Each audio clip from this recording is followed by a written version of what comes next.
언론 보도를 통해서 대한상공회의소가 청와대에 이른바 경제 활성화 입법을 촉구하는 서명운동의 실적을 보고해왔다는 주장이 제기됐습니다.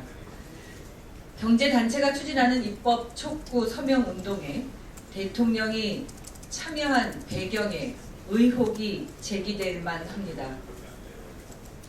애초에 박근혜 대통령이 서명에 참여함으로써 죄송합니다. 다시 하겠습니다. 애초에 박근혜 대통령이 서명에 참여함으로써 서명운동이 관제운동의 성격을 띨 수밖에 없게 된 것이 사실입니다. 더욱이 청와대가 깊숙이 발을 담그고 서명운동에 관여하거나 개입했다면 이는 묵과할 수 없는 일입니다. 혹여라도 청와대가 경제단체들을 앞세워서 서명운동을 주도하고 대통령이 직접 서명하는 모습을 연출한 것이라면 이는 매우 충격적입니다. 관제운동이 역사 속으로 사라진 과거의 일인 줄로만 여겼는데 박근혜 정부 들어 다시금 부활하고 있다니 정말 부끄러운 일입니다. 대통령이 국회를 압박하기 위해서 경제단체들을 앞장세워서 서명운동을 했다면 이는 대통령의 장외 정치이고 선동 정치라고 규정할 수밖에 없습니다. 대통령은 국민을 선동해서 국회를 압박하려는 불통과 독선의 정치를 중단하고 국회를 통해 표출되고 있는 국민의 목소리에 귀를 기울여 주시기 바랍니다.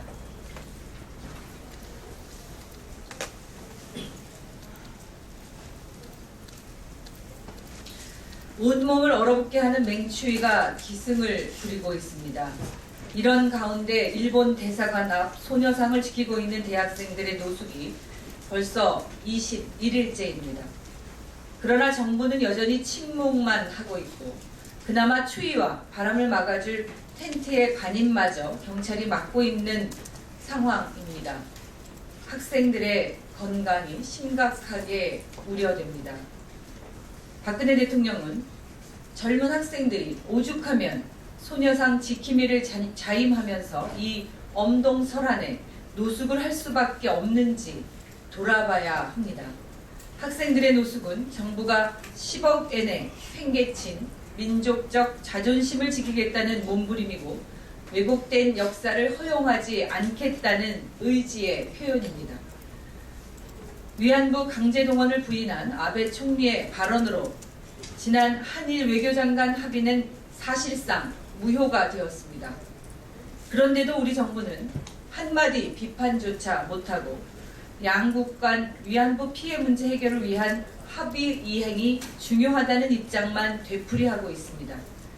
양국의 합의가 일본에는 아무런 족쇄가 되지 못하는데 우리에게만 왜 족쇄처럼 되고 있는 것인지 그 이유를 도무지 알 수가 없습니다.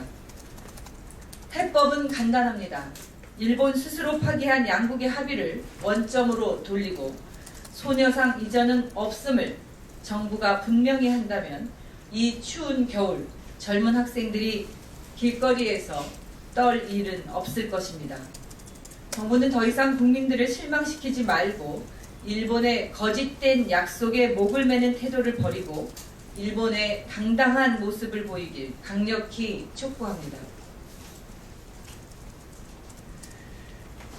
유치원, 교원의 급여 지급일이 다가오면서 보육대란 우려가 더 커지고 있습니다. 학부모와 유치원 종사자들은 발을 동동 구르고 있는데 박근혜 정부는 여전히 교육청의 책임을 전가하는 데만 몰두하고 있습니다. 교육부는 어제 유치원 누리과정 예산이 편성되지 않은 서울, 경기, 광주, 전남 교육청에 공문을 보냈습니다.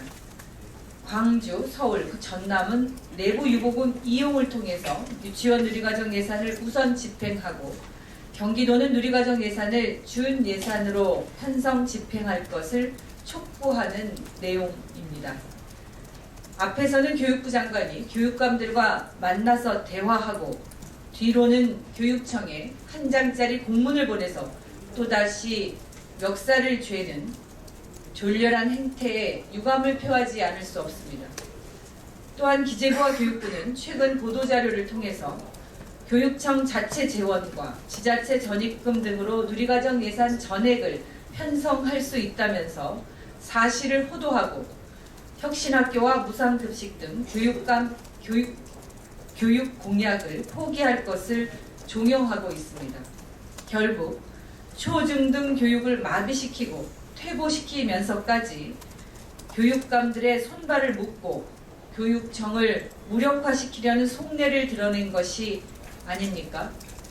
정치적 목표를 위해서라면 아이들의 초중등 교육은 팽개쳐도 좋다는 것인지 분노하지 않을 수 없습니다. 대한민국 교육 초유의 사태를 풀 의지는 없으면서 국민들 앞에 마지못해 대화를 하는 신용만 보일 요량이라면 절대 묵과할 수 없습니다.